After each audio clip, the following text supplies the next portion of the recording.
जो राजनीतिक सामाजिक जीवन में आना चाहते हैं, जो बड़े बाप के बच्चे नहीं है लेकिन राजनीति में आकर अपने लिए जगह बनाना चाहते हैं, ऐसे 1 लाख बच्चों को, मतलब हर पंचायत में 8 से 10 ऐसे बच्चों को राजनीति में लाने की जो जिम्मेवारी है, उनको प्रशिक्षण है, उनको व्यवस्था है, उनको हाथ पकड़कर आगे बढ़ाने की बात है, वो जिम्मेवारी जनसुराज ने ली है।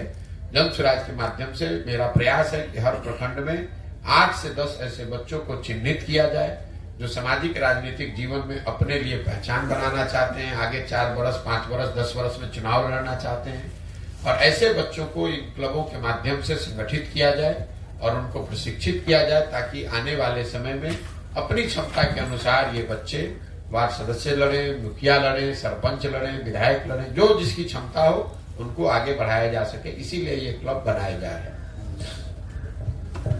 और एक सर था और कुछ किसी से पूछना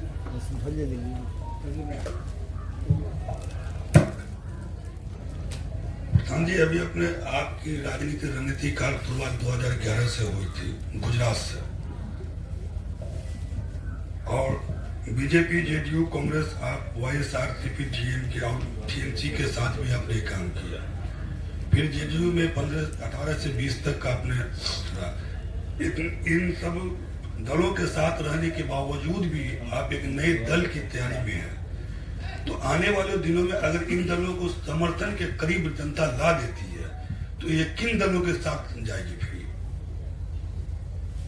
देखिए, पहली बात तो ये है कि जो आपने बात बताई कि 10 साल मैंने अलग अलग दल और नेताओं के साथ काम किया है, और उसी काम के आधार पर जो अनुभव मेरा है कि सिर्फ दलों को जिताने हराने से, नेताओं के चुनाव जीतने हारने से बहुत समाज में आमूलचूल परिवर्तन नहीं आता है। ये मेरा अपना 10 साल का अनुभव रहा है। जैसा आपने लिस्ट गिनाया, हमने करीब करीब सभी नेताओं के साथ, बड़े दलों के साथ काम किया है। उनको जिताने में अपनी भूमिका भी मेरी रही है। वो जीत कर आए भी, लेकिन उससे समाज नहीं बदला, उससे बिहार नहीं बदला। बिहार ने महागठबंधन की सरकार देखी है, बिहार ने एनडीए की सरकार देखी है। हम बिहार के नागरिक होने के नाते हम लोगों ने कांग्रेस यूपीए की सरकार दिल्ली में भी देखी है, और अभी मोदी जी एनडीए की भी सरकार देख रहे हैं। इन सारी कॉम्बिनेशन से बिहार से गरीबी नहीं खत्म हुई, यहाँ से पलायन नहीं रुका, यहाँ फैक्ट्रियां नहीं लगी, यहाँ के लोगों का जीवन स्तर नहीं सुधरा। तो मेरा अपना 10 साल का जो अनुभव है कि जब तक समाज के स्तर पर प्रयास नहीं किया जाएगा, तब तक राजनीति के जरिए कोई बहुत बड़ा आमूलचूल परिवर्तन नहीं लाया जा सकता है। तो अपने 10 साल के अनुभवों के आधार पर जो मैंने परिकल्पना बनाई है, 2 वर्ष लगे, 3 वर्ष लगे, 5 वर्ष लगे, समाज के स्तर पर जाकर प्रयास किया जाए। लोग जब जगेंगे, लोगों की चेतना जगेगी, तभी इस चीज को सुधारा जा सकता है। चुनाव जीतना कठिन है, लेकिन उससे बहुत ज्यादा कठिन है कि चुनाव सही लोगों के साथ जीता जाए। तो ये जो पूरा प्रयास है, ये सिर्फ चुनाव दल बनाकर चुनाव जीतने का प्रयास नहीं है, ये सही लोगों के साथ दल बनाकर चुनाव जीतने का प्रयास है, ताकि जीतने के बाद सही मायनों में यहाँ व्यवस्था परिवर्तन की दिशा में काम किया जा सके। आपने कहा गठबंधन वगैरह, तो ये जो पूरा प्रयास है, इसमें जब कोई दल ही नहीं है तो गठबंधन कैसे बनेगा? गठबंधन का कोई सवाल नहीं है। जब दल बनेगा तो ये जो पूरी परिकल्पना है, इसमें आप यकीन रखिए, या तो हम अर्श पर मरेंगे या फर्श पर मरेंगे, बीच में आने की कोई संभावना नहीं। अगर समाज को ये बात समझ में आ जाए तो इतनी सीट मिलेगी कि आपको किसी को गिनने की जरूरत नहीं पड़ेगी, किसी से गठबंधन की जरूरत नहीं पड़ेगी। लेकिन अगर इतने सारे प्रयास के बावजूद भी समाज को ये बात समझ में ना आए तो 2-4-10 सीट भी नहीं मिलेगा, 0 सीट आएगा। तो फिर उस स्थिति में भी गठबंधन की जरूरत नहीं है।